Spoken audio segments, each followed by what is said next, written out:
Wahala for people wey dey proud of hot temper. My people, this hot temper wey some people dey proud with don pass joke.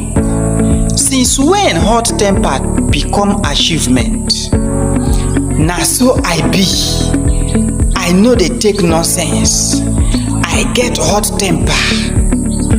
For every small thing you dey shout, break bottle, threa ten people.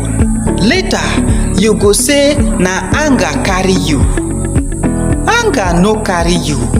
Na you carry am for head like crown. Hot temper no be strength, na poor emotional control. Today people fit fear you, but tomorrow dem go avoid you because nobody like trouble. The true talk be say, if everybody dey manage you, no be say you be superman, na say you be unsafe. Control no be weakness, na maturity. If your pride dey inside anger, wahala dey do loading. My brother man and sister woman, I salute una. Ado.